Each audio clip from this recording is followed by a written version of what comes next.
Welcome, Totem Pole Nation. It's LAMBO'S Sports featuring the Big Brother. Last episode for the night. Big Ten matchup between Iowa versus Penn State. This game is a 7:30 game as well. It's a lot of good matchups in Week 4 that we covered in a long period of time. But we love you, so we give out as much content as possible. I like Drew Allar. I like Penn State. They show me some impressive things. I do understand that Iowa does not pass the ball a lot, but they're somewhat 3-0 for a reason, by the way. They got Cade McNamara, who was a former, I think he used to play for Michigan, former quarterback from Michigan, who was a great, somewhat decent quarterback for Iowa. Like I said, he has 4 touchdowns, 3 interceptions this year. He's a senior, but Iowa is not known for passing the ball. They're known for being physical and running the ball. Penn State can't do the same thing. I hadn't seen much of Iowa, and not that I'm not confident, Iowa has pulled off some upsets in the past. Matches between Iowa and Penn State have been close. I'm going to take Penn State and Drew Allar to win this one. And I think it's going to be close in the first half, but I think Penn State beats them 32-17. Yeah, I've got Penn State winning as well. So, I mean, just going off of ESPN analytics, it's an 87% chance of victory for the Penn State Nittany Lions as of right now. The line is 14.5. I wouldn't be surprised if Iowa covered the spread of 14.5, but I don't know if I'm putting my money behind that.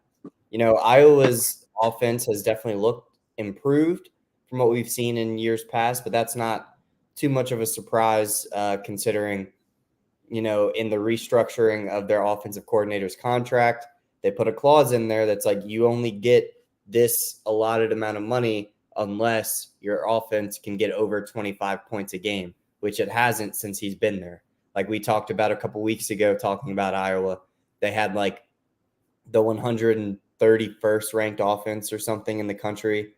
And it's really that defense that kept it alive. And even this year, 151 yards a game rushing is like very good. But they're only getting 150 passing. So, you know, if it's going to be that low on one side, I would like to see the rushing side go up more. Especially when you're facing against Penn State, who's running the ball 200 yards a game, throwing it 260 a game. I just think Penn State's more of a complete team. Iowa's defense is always good, but they're allowing more yards through the air than they're getting on offense. And they've played Utah State, Iowa State, who just lost to, who did Iowa State lose to? Like Miami, Ohio or something? Yeah, I mean, they're losing to teams that they shouldn't lose to, but Iowa only won that game by 7, you know, and they only scored 20 points on a defense that is bad. No, sorry. Yeah, they lost to Ohio 10-7. So Iowa State scored more points on Iowa than they did against Ohio. All respect to the MAC conference, all respect to the MAC, but they shouldn't be competing with like Power 5 like that. And they won in a defensive, like very defensive game. So just off of that, just seeing what Iowa has done against lesser competition, we haven't seen Penn State fall to any, you know, like fall to anybody else's level of play. They've stayed at the Penn State standard, and I think they continue to do that in this game. They could cover the 14.5. I don't think they're going to. I've got this one as a 17-point win for Penn State, and it could be more, but I think that the Iowa defense just warrants a level of respect to where it maybe isn't a complete blowout, but Penn State's legit. They're a real team this year. So I've got Penn State. You've got Penn State. I think the majority of the betting culture would have Penn State as well. So it's not any hot takes coming from LAMBO'S World of Sports or anything on this episode, but yeah, I mean, Penn State's rolling. If you're going to bet on this game, you might want to bet the under. Bet the under on this game. Because if Iowa can't score no more than 20 points, and it looked like they might score 17, you might want to bet the under. Don't bet the over because Penn State can make it a time possession game where they don't have to score no more than 35 points. It could be 35-7. So please bet the under. And if you're gonna bet on Penn State, bet the under. I don't think Iowa will even be close to covering that damn spread. If their offense can't score no more than 20 points, not even that. Your quarterback already has 3 interceptions and in 4 games. The 4th game hasn't even started. So if you're gonna bet on that, Penn State is obviously the better team. Like I said, Penn State is the second best team, actually 3rd best team. You can put him second. It's debatable between him and Ohio State.